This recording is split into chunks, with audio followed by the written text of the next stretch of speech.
Então, vamos lá. Boa tarde a todos e a todas, sejam muito bem-vindos à segunda reunião do Grupo de Pesquisa em Direitos, Bioética e Estado, o grupo de pesquisa que está registrado no CNBq, sob a liderança da doutora Carla e minha. É com muito prazer e honra que recebo todas e todos aqui nessa segunda reunião, e o debate que nós vamos, a conversa, o diálogo que nós vamos fazer hoje aqui é sobre bioética e vulnerabilidades. A doutora Carla indicou um grande amigo, que é o Dr. Henderson, para poder estar aqui conversando com a gente. O Dr. Henderson vai se apresentar, o currículo dele é gigante, então eu nem vou fazer a leitura, vou pedir que ele se apresente, porque vai que eu esqueça alguma coisa, ou que eu deixe passar alguma coisa, fica mais feio para mim. Então, eu passo a palavra para a doutora Carla, para ela cumprimentar a todos e já fazer a abertura aí, e convidar o nosso palestrante, nosso convidado dessa tarde para um diálogo, uma conversa com a gente, ok? Obrigado. Boa tarde a todos e a todas, sejam muito bem-vindos e bem-vindas. Agradecer a presença de todos vocês aqui em mais um encontro, um grupo tão novo, né? Em pleno sertão de Jacarezinho, Paraná, na nossa querida Universidade Estadual do Norte do Paraná, na UEMP, o nosso grupo praticamente iniciando, né? Direitos, Estado e Bioética, num segundo encontro, sendo abrilhantado aí por um grande amigo, que hoje vocês terão a oportunidade de conhecê-lo. Sem palavras para agradecer o professor Henderson, agradeço muito, fiquei muito feliz por estar com a gente aqui nessa tarde. Eu sei que diante de tantos afazeres, mesmo em pleno período de excepcionalidade, pandemia, não é tão simples e tão fácil tirar um tempo aqui para bater um papo com a gente. Então, eu agradeço muito, e já gostaria, para a gente não perder tempo, de voltar a palavra ao professor Luiz para fazer as vezes aí com o professor Henderson. Muito obrigada. Os professores, nós que agradecemos. Eu já passo a palavra para o professor Henderson, para ele fazer o nosso bate-papo, seu diálogo com a gente. Os alunos tiveram acesso aí aos textos que estão no nosso site. Eu vou colocar o site de novo aqui no chat, tá? E, professor Henderson, a palavra é toda sua, meu querido. Muito obrigado, professor Luiz Geraldo, também conhecido por LG em nossas conversas. Eu agradeço muito o convite, agradeço a ti, especialmente a professora Carla, pela consideração do meu nome, por ter sido chamado. Eu devo dizer que eu estou honrado de estar aqui falando com vocês. Se tem um privilégio, esse privilégio certamente é meu, de poder compartilhar, de dialogar com vocês, na verdade. Eu não vou compartilhar nada, eu só vou dialogar, porque a bioética, elas são pontes, e nessas pontes a gente dialoga e constrói conhecimento. Em parte, a bioética se faz fazendo. É aquele poema do Antônio Francisco, esqueci o nome dele, mas vocês vão me ajudar. Caminhante não há caminho, se há caminho ao caminhar. Caminhante não tem caminho, se faz o caminho ao caminhar. A bioética é isso. Nós estamos fazendo-a há 50 anos. Este ano, ela completa institucionalmente 50 anos. É claro que já foi lançada essa palavra antes. Então, e é nesses momentos, encontros como estes, em que a bioética se faz, em que ela cresce e é plantada. Então, agradeço muito a professora Carla, ao professor LG. Eu parabenizo muito a criação do grupo, essa iniciativa. Acho que fortalece muito não só a bioética, mas os pesquisadores, para que tenham espaço para dialogar e expor os mais complexos problemas, que na faculdade de Direito nós normalmente não temos, porque tudo é empacotado em caixinhas, é direito penal, processo civil, e assim vai. Então, a gente acaba pegando problemas complexos, são transversais, e que lidam com tantas coisas, a gente tenta tratá-los separadamente. Quero agradecer a todos que tiraram um tempinho para me ouvir. Eu estou vendo rostos conhecidos aqui, que certamente ficarão entediados me ouvindo. Estou vendo aqui a Lorena, estou vendo a Cláudia, estou vendo a Elisângela, Também apareceu para mim aqui a Milene. A Jamile já deve ter ido embora já, mas ela estava com os headphones de youtuber gamer dela aqui. Há pouco, ela ali, tá ali. E eu estou muito feliz e muito surpreso que eu vi também passando com a fotinha muito discretamente. Quer dizer, essa foto ela ter ido embora na hora que eu fui falar dela. Uma aluna minha da PUC, a Sofia. Ela não está aqui, a hora que ela entrar novamente, eu faço menção à presença dela. Fiquei feliz de ver uma aluna minha da PUC se interessando por bioética aqui. A todos que eu não vi ainda, porque eu só vejo uma parte aqui, estou revendo, já deixo já um abraço desde agora. A LG pediu que eu me apresentasse, eu vou fazer isso de forma muito breve, eu sou um curioso e é isso que eu faço. Não tenho muito o que se dizer, qualquer outra coisa é pedante além disso. Mas como se pede para dar aquela coisa de por que você está aqui falando na nossa cabeça, eu fiz o meu primeiro doutorado em bioética, meu segundo doutorado em direito, mas voltado a biodireito, e de lá para cá, ontem fez um ano, eu completo um ano à frente da Comissão Especial de Bioética e Biodireito da OAB Nacional. Quando assumi, achei que iria ter uma pauta propositiva, né? Fiz um projeto, olha, nós temos que falar sobre sistemas, temos que falar sobre abortos, temos que falar sobre isso, aquilo. Eis que pipoca uma pandemia, e desde então, todo santo dia, é um Deus me livre que vocês não conseguem imaginar. Então, essa madrugada, por exemplo, eu acordei com mensagens de vários cantos, alertando por uma tentativa do Ministério da Agricultura de alterar o Guia da Alimentação Brasileira, né, que tem uma classificação, e tem, basicamente, ele sistematiza aqueles conselhos de mãe, sabe? Do tipo, come coisa saudável, mais natural, evite muito sal, evite gordura. Pois é, tá lá bonitinho. E aí fala, cuidado com os alimentos processados, que tem muito sódio, parari, parará. E, aparentemente, por alguma razão, motivada por qual interesse, eu não sei, o Ministério da Agricultura quer modificar isso, né? Então, lá vamos nós, mais uma vez, lutando contra uma política maluca que surge cá e acolá. De todo modo, bioética é minha paixão. Eu estudo a bioética desde o primeiro ano da minha graduação, numa época em que se falava que bioética não era coisa para advogados. Paz, minhas senhoras e senhores, eu precisei ser orientado por uma professora fora da faculdade de Direito, e sou muito grato, para eu conseguir falar de bioética, pesquisar bioética na graduação. De lá para cá, ainda bem, a bioética tem ganho espaço institucionalizado dentro do direito. Este grupo de pesquisa é uma grande demonstração disso, é uma vitória disso, é um fruto muito belo que se é colhido e que eu espero que também dissemine mais sementes ainda em cada um de vocês, as suas pesquisas floresçam e possam levar conhecimento ainda mais adiante.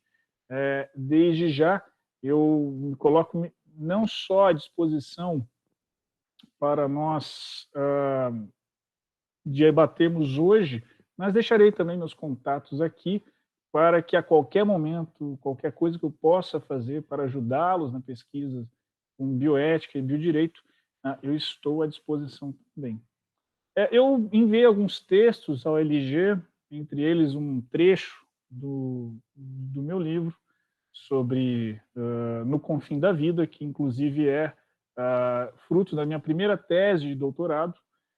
Espero que vocês não tenham gasto muito tempo lendo, nem tenham dormido lendo os textos, mas eu queria retomar algumas ideias que constam nesses textos, eu queria falar sobre elas, e na verdade, começar aqui, até porque o que vocês leram é muito do que eu direi, e desde então abrirmos para debatermos essa questão para podermos falar cada vez mais sobre bioética. Bom, começando, eu queria começar com vocês falando sobre um problema que nós temos, e peço desculpa, eu estou derretendo aqui, porque São Paulo também está um calor danado, né? Então, estou com a janela aberta aqui, vindo essa poluição agradável para dentro. Mas vamos lá. Se nós abrirmos boa parte dos livros de biodireito, até mesmo alguns de bioética, aqui no Brasil, nós veremos o seguinte: os princípios da bioética são 2 pontos. Beneficência, não maleficência, autonomia e justiça. Se for escrito por alguém da área jurídica, 9 em cada 10 textos, ou mais ainda, 9,5 em cada 10 textos, nós vamos ler isso daí, os 4 princípios da bioética. Se nós pegarmos os princípios do biodireito, nós vamos ter 2 vertentes. Aquelas vertentes que vai dizer que os princípios do biodireito são aqueles da bioética, e aí repetem o mantra dos 4 princípios. E aqueles que dirão, os princípios do biodireito são, e aí cada qual vai tirar da cartola os princípios que entende como sendo do biodireito. Eu quero fazer uma pequena consideração aqui do porquê eu estou falando isso para vocês.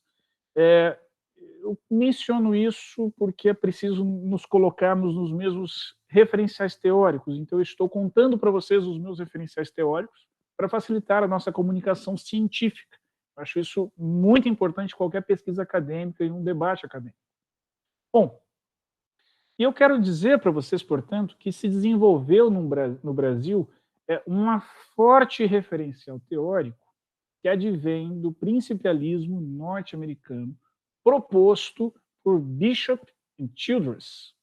E muito embora a gente cite imensamente Bishop e Childress no Brasil, eu desafio a fazer perguntas do livro aos que citam ele, porque, novamente, a maior parte cita sem nunca ter lido. A gente cita de orelhada, assim, é uma fraude acadêmica que nós temos, e a gente vê as pessoas falando coisas contrárias ao que está no livro dele, especialmente no livro de ambos, especialmente nas edições mais recentes. Eles mudam de opinião, e a gente continua citando o que eles escreveram na primeira edição. Bom, de todo modo, estou mencionando isso porque a bioética ela surge em 2 momentos. Primeiro momento, 1927, Fritz Jahr, você já deve ter ouvido falar disso. Quando eu comecei a estudar em bioética, a gente não conhecia isso. E Fritz Jahr escreve o artigo dele na revista Cosmos, propondo o termo, né, mas é abafado por conta do nazismo. Anos se passam, em 1970, na década de 1970, isso vem à tona novamente com Potter, em um outro contexto, e surge, então, uma palavra com uma profunda significância, mas sem conteúdo doutrinário.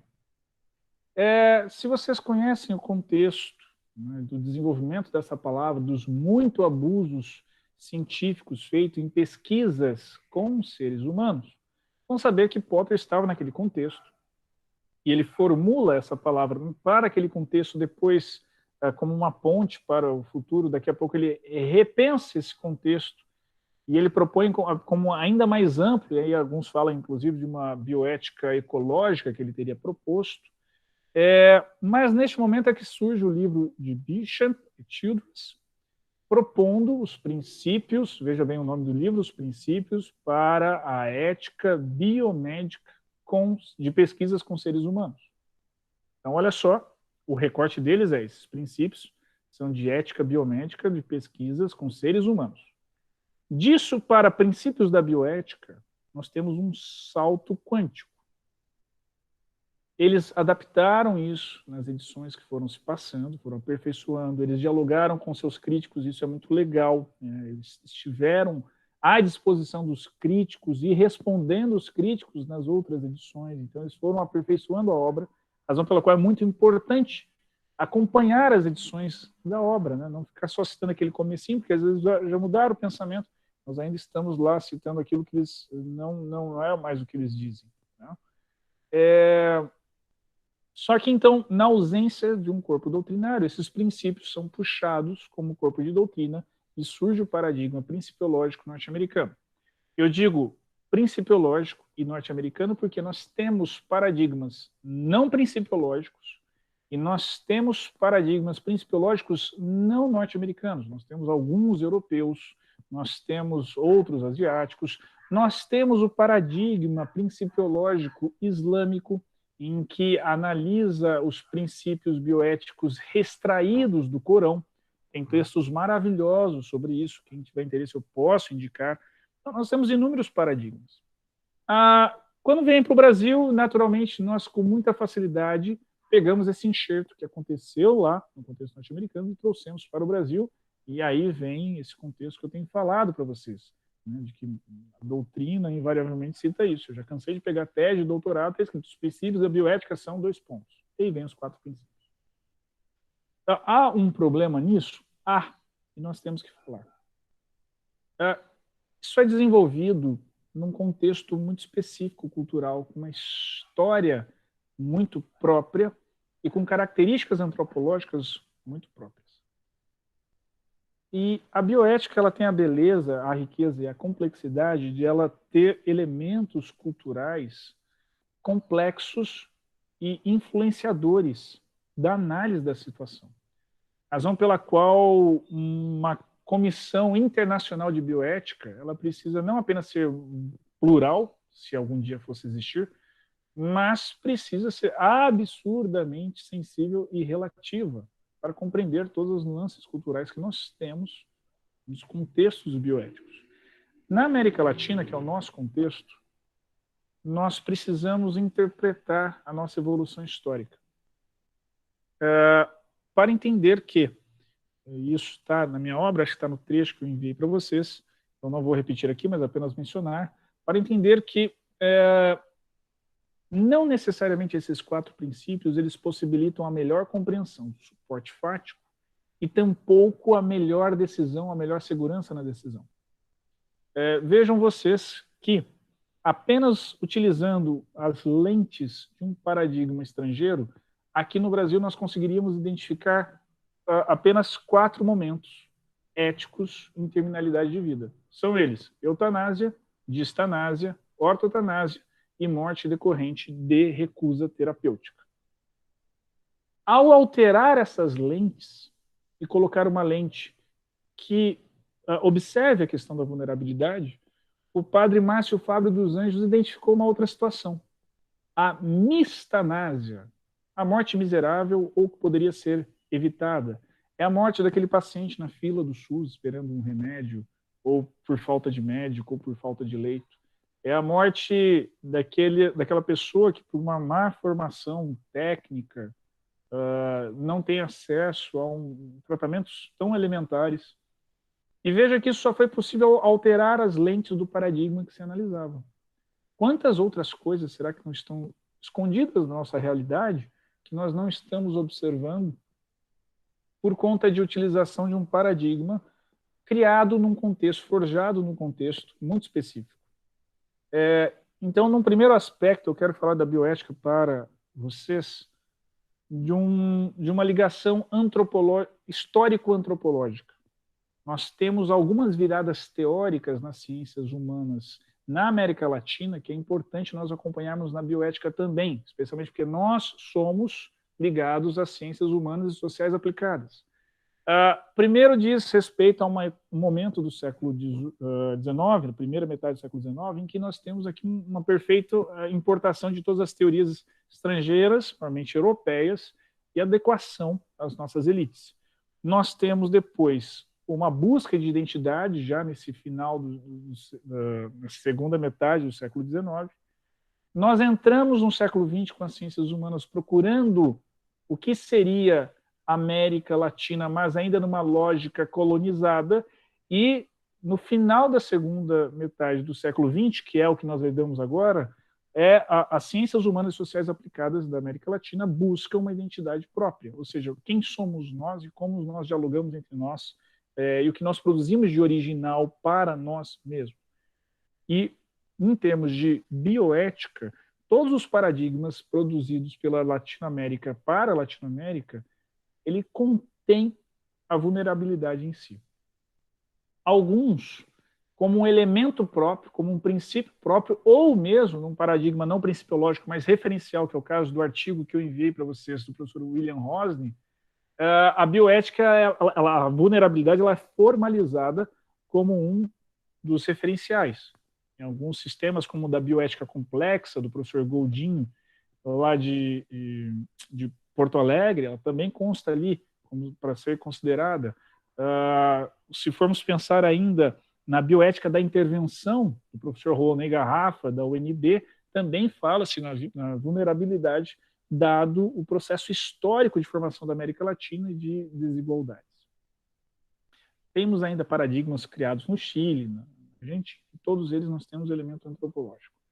Pensando num contexto mais normativo da bioética, e não apenas teórico ou antropológico histórico, como foi minha proposta até agora, a bioética ela tem a vulnerabilidade marcada em alguns documentos, mas curiosamente sempre voltado à pesquisa com seres humanos.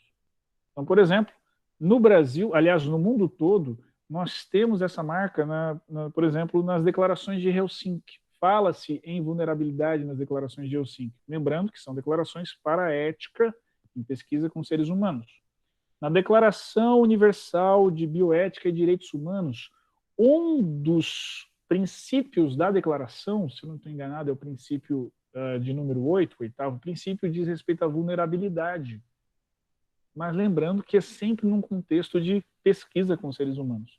No Brasil, nós temos na Resolução 466 a vulnerabilidade em dois momentos. Primeiro, como um conceito propriamente. Segundo, como um critério de eticidade da pesquisa com seres humanos. Só será ética a pesquisa com seres humanos que tiver uma preocupação e cuidado com a vulnerabilidade. Mas eu quero chamar a atenção de que, veja que até agora, só estou mencionando o contexto da ética em pesquisa com seres humanos. E a minha preocupação diz respeito a um mundo muito maior que a bioética atua, que é a bioética na beira do leito, que é a bioética social, inclusive. A vulnerabilidade não está presente unicamente na pesquisa clínica com seres humanos. Ela está presente nos hospitais, ela está presente nas comunidades, ela está presente em inúmeros contextos e nós precisamos tomar cuidado com isso. E veja-se que o artigo do professor William, quando ele escreve, está ainda no Código de Ética anterior, no Código de Ética Médica anterior, ele fala, olha, nenhum dos códigos de ética de profissões de saúde fala em vulnerabilidade. Isso mudou. Hoje, o atual Código de Ética Médico, que é de 2019, ele fala em vulnerabilidade. Mas ele fala em vulnerabilidade numa inclusão feita pela reforma que trata acerca de ética em pesquisa. Então, veja-se que mesmo quando eu estou falando do Código de Ética Médica, eu penso, opa, aqui eu consigo vincular para as situações clínicas a vulnerabilidade, mesmo nessas circunstâncias, não, o Código de Ética Médica fala apenas na vulnerabilidade para a situação em que o médico é pesquisador.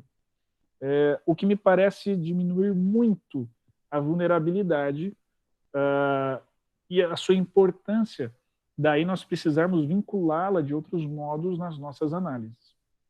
De que modo isso poderia ser vinculado?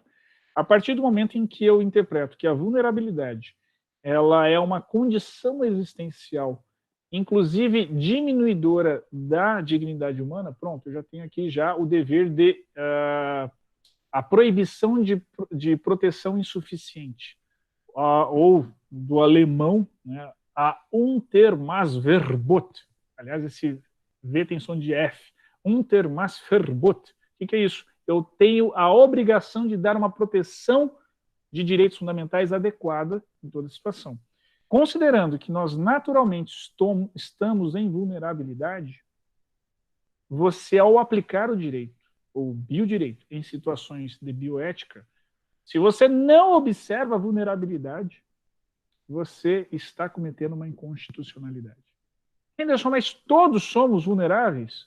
Todos somos vulneráveis, não importa quanto de dinheiro você tem na sua conta, não importa que seu plano de saúde cubra um super hospital da sua região.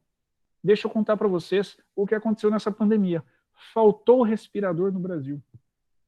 Dá-lhe todo mundo que tem dinheiro comprar respiradores e trazer para o Brasil. Não só o governo, não só o SUS, mas os hospitais privados e planos de saúde e tudo mais. Pois bem, estava tudo vindo para o Brasil quando faz uma pausa de abastecimento, ou por qualquer razão logística, era melhor isso ir para os Estados Unidos e depois vir para o Brasil. O que acontece? Os Estados Unidos falou, não, primeiro eu. Pegou, tomou. Não veio para o Brasil. Com toda a amizade presidencial que nós temos aqui, nas nossas curiosas relações bilaterais, né, entre as duas famílias republicanas. Bom, mas observe o seguinte, que não importava se você era atendido pelo Einstein, pelo SUS ou pelo Hospital da Santa Casa, você corria o risco de não ter respirador. Pelo simples fato de você ser brasileiro ou de estar no Brasil. Porque os respiradores que era para ter chego, o que aconteceram? Um país olhou e falou assim, as vidas do meu país são mais importantes do que a vida daqueles brasileiros ali. Eu fico com isso. Então, observem que num contexto internacional, o Brasil esteve e está vulnerável. Esse negócio não veio direto para cá e outro país foi lá e tomou. E ninguém questionou, tá? Não teve nenhuma briga na OMC, não teve nenhuma briga na OMS, não teve nenhuma briga em lugar nenhum. Tudo bem, vamos correr aqui e graças a muitos pesquisadores desenvolvidos respiradores improvisados para poder dar conta. E ainda assim, fez falta. Fez falta aquele carregamento chegar aqui. Brasileiros morreram porque aquele carregamento não chegou. Então, veja, não importa, a economia chegou, o Brasil é uma das maiores potências hoje econômicas do mundo, ainda somos vulneráveis. Além disso, internamente, há uma desigualdade crescente. Aqui em São Paulo, dentro de um raio de 3 quilômetros, eu tenho 5 IDHs diferentes. Eu vou ter região do Morumbi, eu vou ter a favela do lado, da Rocinha no Rio de Janeiro, de Heliópolis, convivendo num raio de poucos quilômetros. É difícil nós pensarmos num projeto de saúde e de bioética que atendam a todas essas pessoas sem considerá-las que elas sofrem vulnerabilidades diferentes. Henderson, mas mesmo morador do Morumbi com plano de saúde do Einstein, que é ali do lado, mesmo morador do Morumbi com plano de saúde do Einstein, ali do lado. As moradoras do Morumbi com Einstein ali do lado, elas também sofrem violência doméstica, elas também sofrem machismo. O machismo nesse país é um elemento de vulnerabilidade. Então, ao analisar uma situação bioética, primeiro ponto, por exemplo, como eu faço pessoalmente, eu jamais vou saber o que é a experiência de ser uma mulher num país como o Brasil. Então, em alguns pontos, eu evito me manifestar, porque eu não posso. Eu não consigo, a não ser fazendo uma pesquisa, então há alguns pontos que quando eu faço pesquisa de campo, eu faço história oral, eu vou entrevistar, porque não tem como eu falar, por exemplo, de aborto sem ouvir mulheres que sofreram, que passaram por situação de aborto. A vulnerabilidade a qual elas estão expostas. Isso é uma condição elementar para qualquer coisa que eu fale, ter qualquer mínimo de elementos de cientificidade. Porque senão eu estou ignorando a vulnerabilidade dela. Porque não tem como eu saber a vulnerabilidade dela, dessas mulheres que passam por situação de aborto. O mesmo se diga por situação de estupro. E eu estou mencionando este ponto porque é o que eu estou trabalhando mais recentemente, que foi um dos problemas que pipocaram graças àquela portaria do Ministério da Saúde, que determina não só a notificação compulsória, mas também a possibilidade, eu acho isso desumano, absurdamente, de mostrar o ultrassom para a mulher, etc, etc. De todo modo, a vulnerabilidade nos afeta de diversos modos. Ela é possível ser interpretada de diversos modos e nós precisamos estar atentos a isso. Para mim, mais do que um princípio, mais do que um referencial, a vulnerabilidade ela é um elemento epistemológico de atuação de qualquer análise em bioética. Por quê? Se eu não considerar a vulnerabilidade presente, eu estou enviesando a minha pesquisa e ignorando muitos elementos que a vulnerabilidade propicia no que nós vemos. Isso eu estou fazendo uma análise jurídica e não considero a vulnerabilidade. Eu estou protegendo insuficientemente os direitos fundamentais envolvidos naquela questão. Bom, eu fiz algumas provocações. A ideia não é eu falar muito, eu já falei aqui quase 30 minutos. Como esse daqui é um grupo de pesquisa, a ideia é debatermos. Então eu vou encerrar aqui e guardar outras ideias para provocar ao longo do debate e abro a palavra para que vocês debatam. Agora falem o que vocês pensam, o que vocês discordaram, o que não gostaram e o que pensam sobre o tema. Fiquem à vontade. Eu devolvo a palavra ao LG, a professora Carla.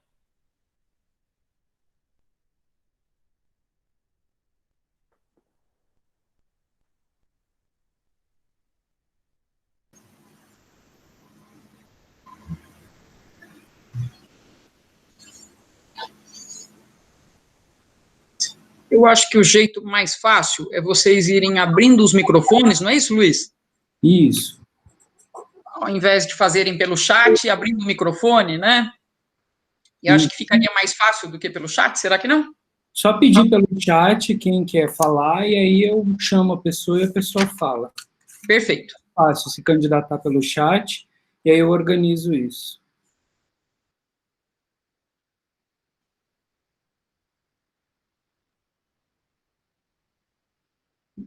A Cláudia... Um de cada vez, tá?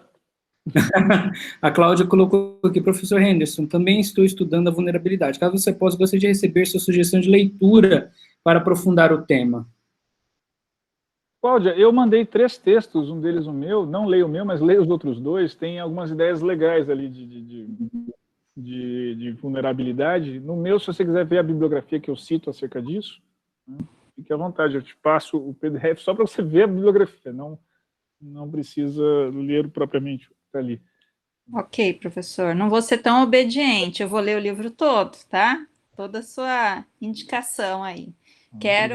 Quero ver a bibliografia, sim. Obrigada. Jamile Bernardes, por favor. Oi, gente, olá para todos, para todas e todos. Para o Henderson, que já zoou meu fone de ouvido, muito obrigada.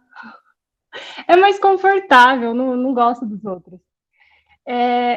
Henderson, eu gostaria que, se possível, você explanasse um pouco sobre a aplicação da bioética a partir da visão da vulnerabilidade em contextos que fogem à seara médica, que atingem mais outras questões sociais. Como é possível, se é possível, e de que maneira que nós podemos, então, fazer essa leitura através de um recorte bioético de outras questões que fogem, então, à seara médica, à pesquisa com seres humanos, enfim, essa parte clínica, por assim dizer, que a bioética ficou tão conhecida. Obrigada. Tá, Jamile, obrigado pela pergunta, muito boa. Eu vou fazer uma proposta que foge da questão médica, mas de um certo modo implica também na saúde, porque diz respeito à vida. Eu acabei de mencionar para vocês sobre essa mudança do guia de alimentação brasileira. Talvez tenha soado para vocês assim, puxa, mas sério que ele está se preocupando com isso? Numa primeira falada, talvez possa soar isso mesmo. Assim que assumi a presidência, uma das coisas que eu também fui cutucar diz respeito à não existência no Brasil atual, tá, pós-2019, do Conselho Nacional de Segurança Alimentar.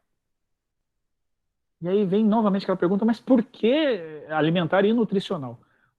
Por que essa preocupação com segurança alimentar e nutricional? Meu Deus do céu, a gente já tem Anvisa, já tem uma série de coisas aí, por que essa preocupação? Essa preocupação diz respeito, Jamile, os que me ouvem, ao fato de que o Brasil tem toda essa desigualdade que eu mencionei. E muitas crianças só se alimentam no Brasil graças à merenda escolar. A escola é um fator de questão nutricional. E pode parecer, tipo, ok, que legal, então as crianças não passam fome por causa disso, mas não é só não passar fome. Quando eu falo de segurança alimentar e nutricional, eu estou pensando, na verdade, num projeto de futuro. Imagine só a seguinte questão. Se uma criança, até os 3 anos, não tiver consumido um determinado concentrado de algumas vitaminas, essa criança ela está fadada ao resto da vida dela ter uma plasticidade cerebral menor, uma capacidade cognitiva menor. Então, veja, você pode depois, quando ela tiver 18 anos, colocá-la na faculdade, fazer uma série de coisas, ela não vai conseguir acompanhar, porque biologicamente você a limitou ao não nutri-la adequadamente na primeira infância. Isso continua, tá?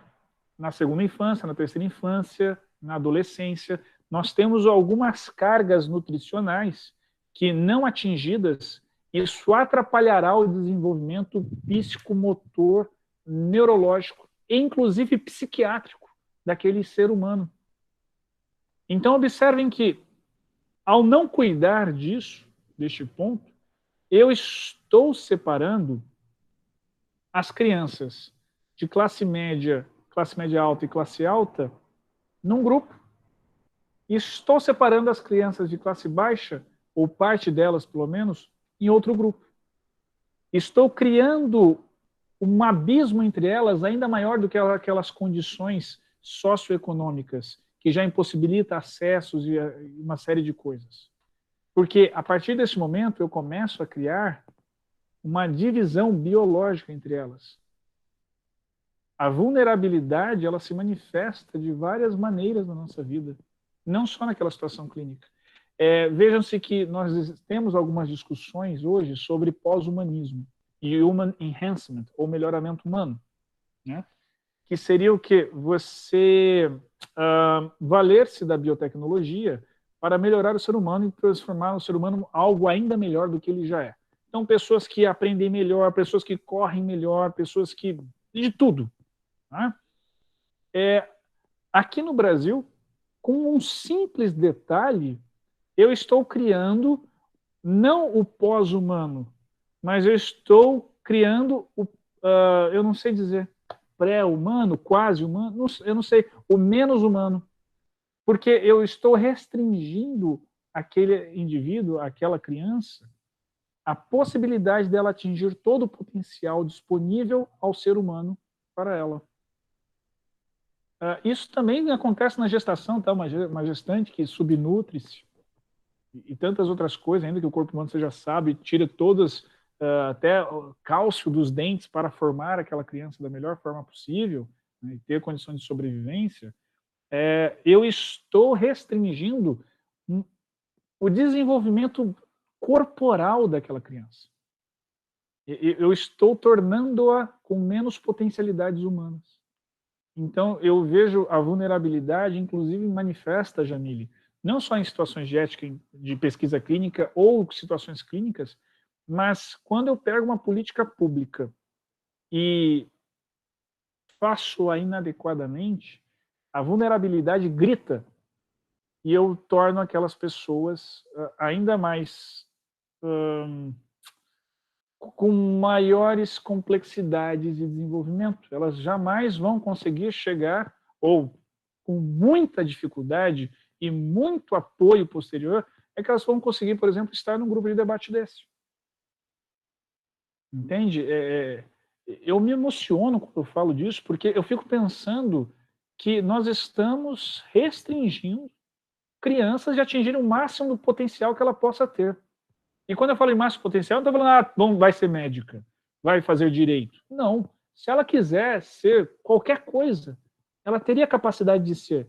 Mas porque ela não foi adequadamente alimentada, porque não teve merenda, porque roubaram dinheiro da merenda da escola dela e ela teve que ficar comendo pão com manteiga só, ela não poderá, ela não conseguirá ser outras coisas. E aí não vem uma questão de mérito pessoal. Não se esforçou o suficiente. Não é questão de não ter se esforçado o suficiente. É que ela vai correr com grilhões amarrando os seus pés para sempre. Não tem o que modifique isso. Não adianta você dar super vitaminas depois. Isso está acontecendo agora, nesse exato momento. E não obstante isso está acontecendo agora, vem o Ministério da Agricultura propondo uma revisão no Guia da Alimentação Brasileira, quando sequer o Conselho Nacional de Segurança Alimentar e Nutricional foi estabelecido no governo atual. É aí que eu vejo a vulnerabilidade se manifestando em outros ambientes, além da pesquisa clínica com seres humanos e das situações clínicas da bioética. Uma situação populacional, de política pública mesmo. Henderson, eu vou só fazer um adendo, se possível, peço desculpas. Dentro disso mesmo, Henderson, você vê um campo em que dá para limitar a atuação da bioética como um recorte, ou ela tende a se tornar uma lupa para as demais questões? No ponto de que eu possa falar de N situações, por exemplo, falar de políticas públicas de segurança, como você falou, a vulnerabilidade de gênero, e ainda que não implique diretamente, por exemplo, no desenvolvimento físico, metabólico e tudo mais, eu ver a aplicação da bioética, teria como eu limitar esse recorte da bioética, a bioética se tornaria, então, uma lupa para enxergar todas as demais questões. E, professor Luiz, desculpa o corte. Que isso, fica tranquilo. Desculpa não, LG, tira a nota. Jamile, a gente tem algumas opções de observar a bioética. Por exemplo, a bioética no direito, ela contribui não só na forma de zetética, de falar direito, olha, nós vamos refletir sobre isso, mas ela contribui também na interpretação. A bioética ela tem uma instrumentalidade além do aspecto normativo, quando a gente pega diretrizes, né, de ética em pesquisa ou de outras coisas, e ela tem, além da questão da reflexão ética que tem na sua base também. O que é certo, o que é errado.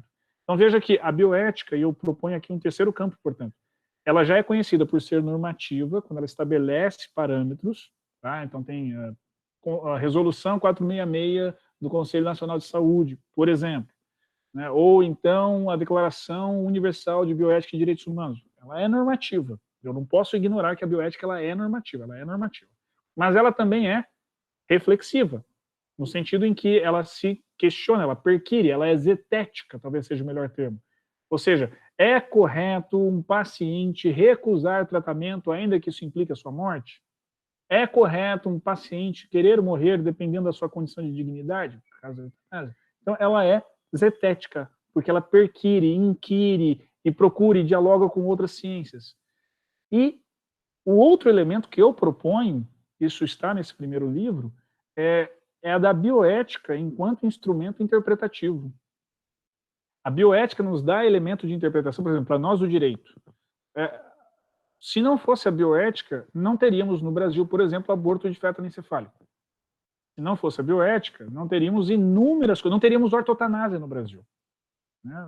Lembrem-se que por muito pouco o Brasil precisou pedir autorização para o judiciário para deixar morrer. E veja, não era nem deixar morrer, era morrer a morte natural. Então, a bioética ela tem uma função interpretativa. Ela amplia a capacidade de cognição das diversas ciências para compreender melhor o suporte fático complexo. Né? Nesse aspecto da sua pergunta, Jamile, me parece perfeitamente possível a bioética ser utilizada por políticas públicas das mais diversas para compreender as muitas situações escondidas e desvelar o que se encontra naquela complexidade. A Cláudia pediu para perguntar, depois da Jamile, Cláudia, depois o Wellington. Obrigada, professor. Eu tive uma dificuldade quando eu comecei a estudar vulnerabilidade para encontrar um conceito de vulnerabilidade, para definir de fato quem é vulnerável, quem não é e por quê. Eu não encontrei um conceito que me convencesse, nem um conceito que alcançasse toda a complexidade do tema. Então, eu tenho, na realidade, duas perguntas, tá? Uma, se você tem esse conceito, ou o que é que você entende como vulnerabilidade. E a segunda, eu agora estou pesquisando os contratos existenciais, né, na bioética. E antes estava pesquisando as tecnologias transhumanistas. E a gente percebe que esse conceito de vulnerabilidade, minha curiosidade é essa, qual é o conceito que a gente pode colocar hoje? Porque esse conceito ele vai ser, assim, extremamente alterado quando a gente tiver efetivamente, já temos, eu acho, né? Mas quando isso se ampliar com a aplicação das técnicas transhumanistas, quando a gente tiver uma ampliação ou um acesso maior a todo tipo de tecnologia transhumanista. Então, este conceito de vulnerabilidade ele vai ser amplamente modificado, porque quando a gente pensa em vulnerabilidade nessa noção de homem médio, né? Daqui a pouco, quando a gente tiver os transhumanos, os super-homens, essa vulnerabilidade, nós, sem tecnologia transhumana nenhuma, nós não seremos vulneráveis, nós seremos hipervulneráveis, né? Então, esse conceito de vulnerabilidade, ele vai se alterar. Então, eu quero saber de você, se você já pensou sobre um conceito, como é que a gente poderia chamar a vulnerabilidade, tendo como parâmetro um transhumano, e como é que a gente conceitua a vulnerabilidade hoje? Pô, pergunta difícil, Cláudia. Achei que você gostasse de mim. Eu não tenho um conceito, né? Não pretendi desenvolver um conceito ainda, justamente pelo que você mencionou. A vulnerabilidade precisa ser compreendida como um conceito semanticamente aberto, não porque ela seja casuística, ou seja, cada caso a gente define o que é vulnerabilidade, mas porque nós precisamos permitir que os agentes a quem se aplica interpretem o que é vulnerabilidade em si. Eu acho isso muito relevante. Não sou eu que digo o que é vulnerável para ti. É você que me diz o que é vulnerável em você neste caso. Até para que eu também não cometa outras atrocidades. Eu não hipervulnerável, não deixe você ainda mais vulnerável, né, no que se está ali. Então, me parece que essa complexidade que você percebeu de não termos bem definido, quer me parecer que vulnerabilidade é um termo tão complexo quanto dignidade. O que é a dignidade humana? Eu posso fazer poesias, canções, romances expressando a dignidade humana, a mesma vulnerabilidade. Isso implica também num outro risco, que é o conceito performativo da vulnerabilidade. Eu queria chamar a atenção para isso, que ninguém fala sobre isso. A vulnerabilidade, ela é performativa, semanticamente falando.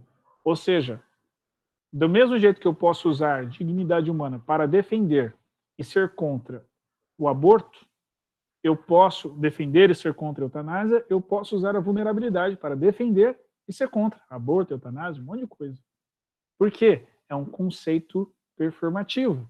Então, é preciso eu estabelecer paradigmas ou referências a utilizar a vulnerabilidade, né, para não correr o risco de torná-la performativa. Tipo, e isso inclusive se deve, atenção, à vulnerabilidade. Pera lá. Então, acho que um primeiro passo para evitar essa performatividade do termo, vulnerabilidade, começa em o que é que a pessoa a quem se aplica, o que nós estamos tentando interpretar, o que é vulnerabilidade, diz de sua vulnerabilidade. E me parece que isso é um ponto de partida para compreendermos qual a vulnerabilidade é a do caso em questão, o conceito de vulnerabilidade que será utilizado no caso em questão. E o mesmo se diga nessa situação referente a transhumanos. Porque, no fundo, quando começarmos a conviver com transhumanos, nós também vamos questionar qual a vulnerabilidade do transhumano. Não quer me parecer que o transhumano vai estar livre de vulnerabilidades também, mas isso é uma coisa que a gente precisa ver quando ocorrer, né, porque senão aqui a gente vai ficar fazendo ficção apenas. Ok, obrigada. Imagina.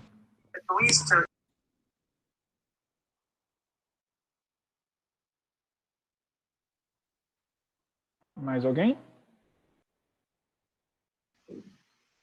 Agora, deixa eu ver aqui. Wellington pediu para perguntar. Wellington Inácio, por favor, pode ligar o microfone.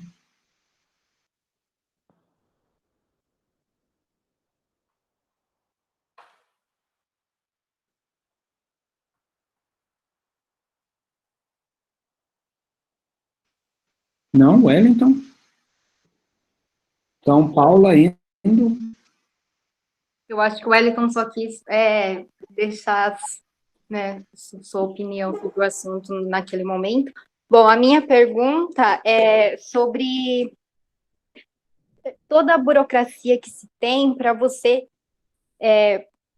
poder não mais ser filhos, porque, assim, tem todos uns requisitos de idade, se tem filho ou não tem, sendo que eu acho assim, se a pessoa não quer ter filho, por que que ela não pode optar por não ser mãe, sabe?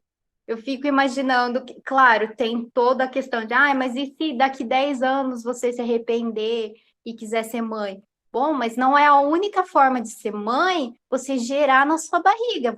E pode, no futuro, se isso fosse mais fácil, eu imagino, que seria mais natural a adoção.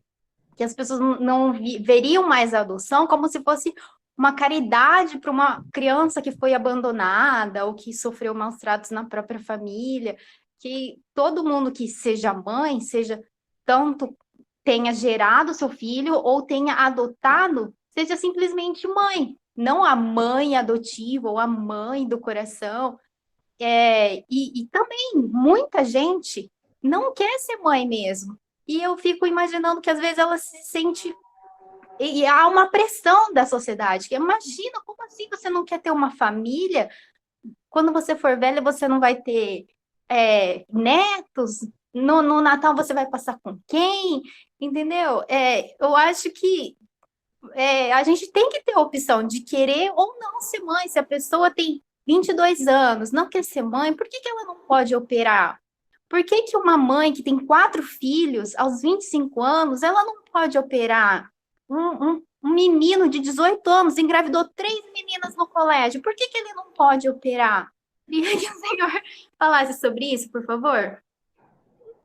Oi, Paula.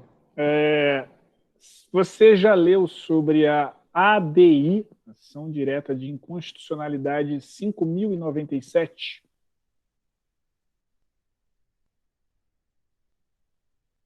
Não, mas anotei aqui. A ADI 5.097, ela foi proposta pela Associação Nacional dos Defensores Públicos, pela ANADEP, face à lei do planejamento familiar, que estabelece toda essa burocracia que você mencionou, justamente para dizer o seguinte: quando a lei foi criada, o paradigma familiar era que a mulher estaria casada aos 25 anos e com 2 filhos, e, portanto, só a partir dali ela poderia não querer mais ter filhos e fazer laqueadura. Então, o que está se questionando é a constitucionalidade, inclusive, do consentimento do cônjuge para fazer laqueadura ou não. Né? Porque, assim, precisa do panguão do marido concordar ou não. Tipo, qual é? Sabe? Não faz sentido. E mais do que isso, né? Questiona-se tudo ali. Por exemplo, por que aos 18 anos você pode decidir ser mãe, mas você não pode decidir não ser mãe do jeito que você falou? Não faz sentido.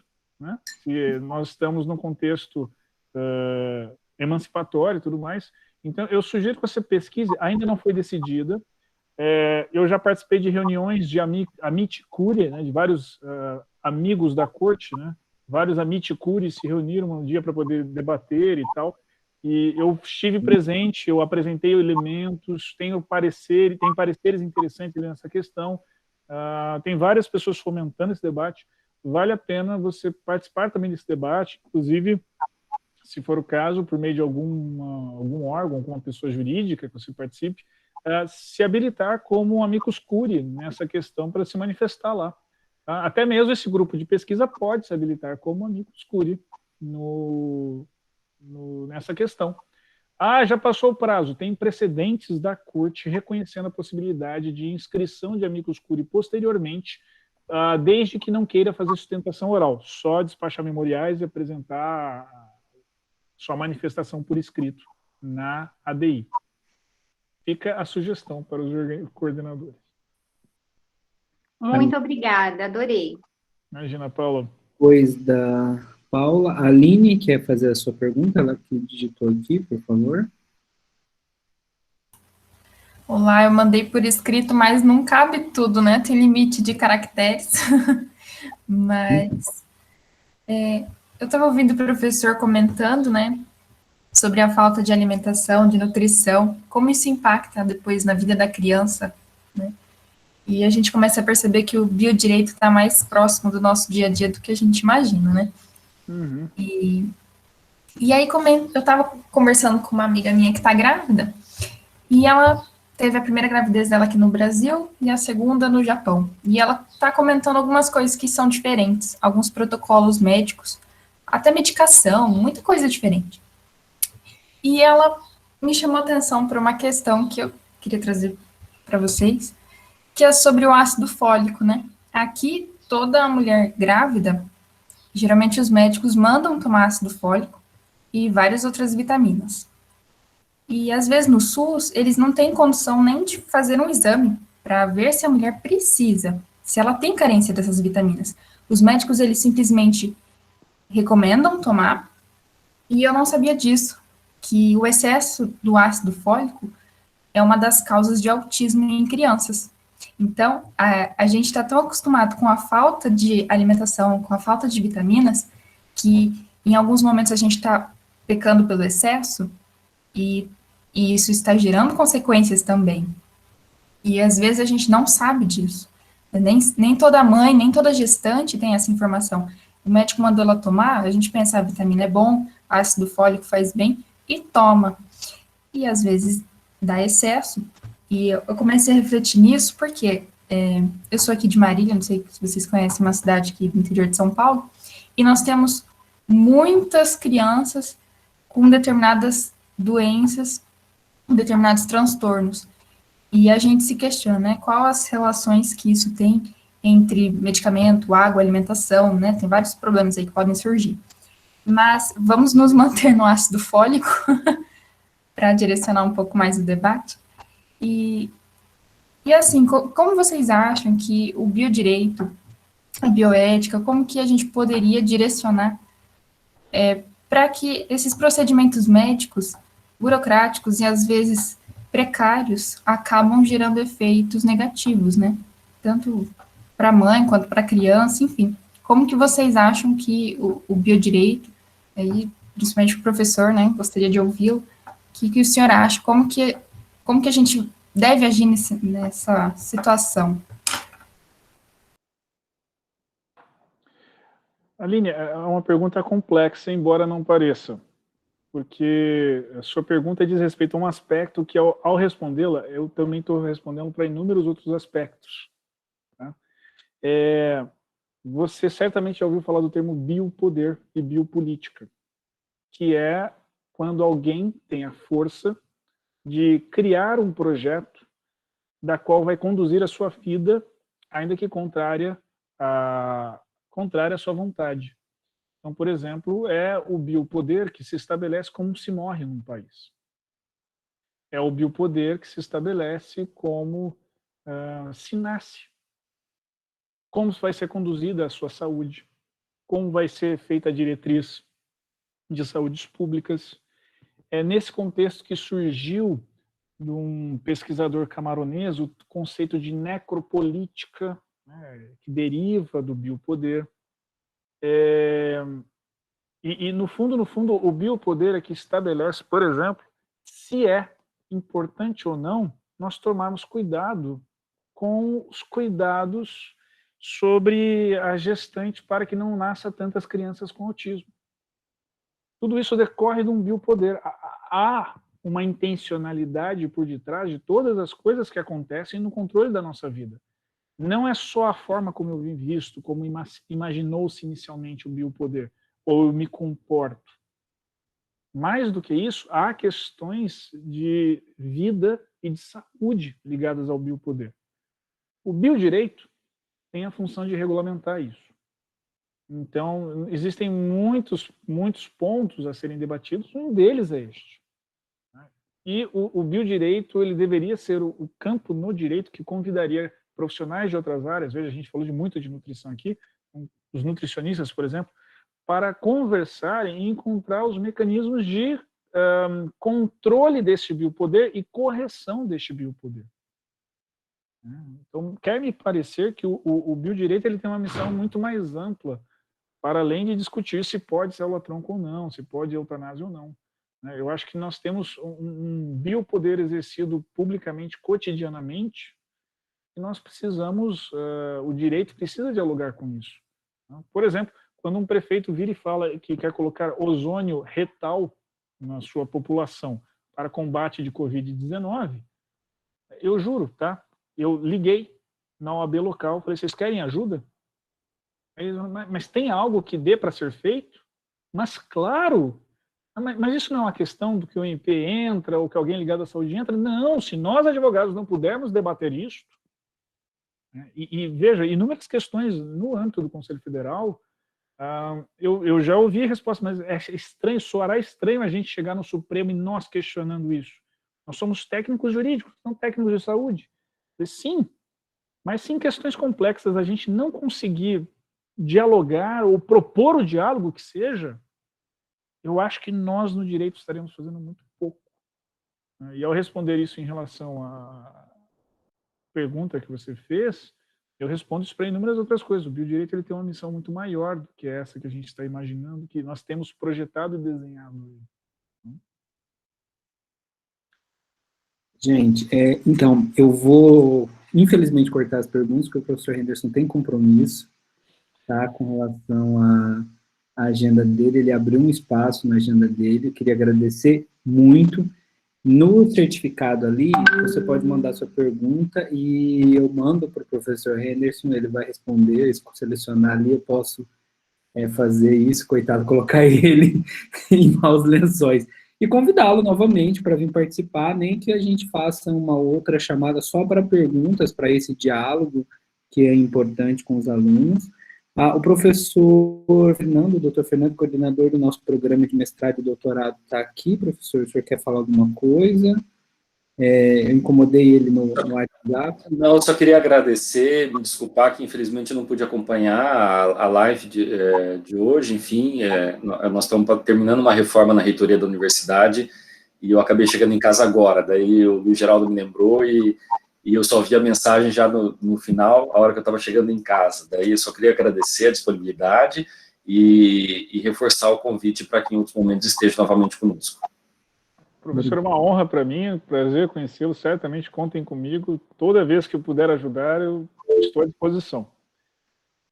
Eu coloquei aqui nos comentários meu e-mail pessoal e meu Instagram. Então, estou à disposição também por esses canais. Eu recebo muita mensagem, como vocês podem imaginar. Então, se eu demorar para responder, nós já estamos combinando desde agora que vocês não se constrangerão e replicarão, mandando, professor, o senhor recebeu de novo? Você recebeu de novo? Até eu responder, tá bom?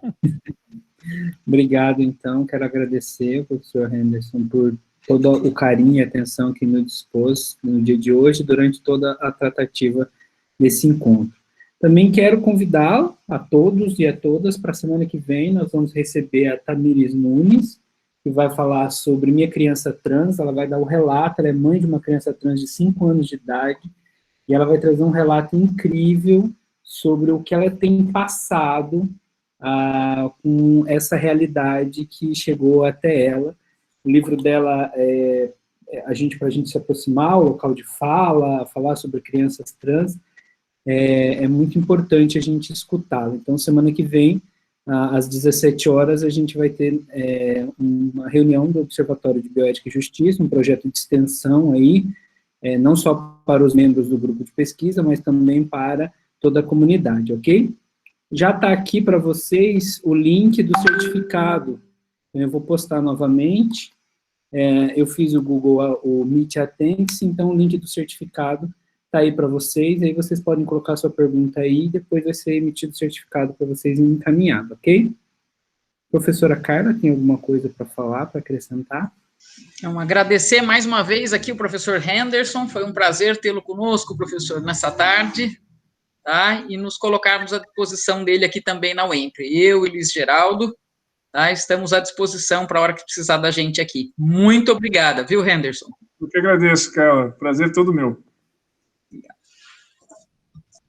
Então, dou por encerrada a reunião de hoje e até semana que vem na nossa reunião com a Tamires, ok? Obrigado, tchau, tchau para vocês. Obrigada, pessoal. Fiquem com Deus.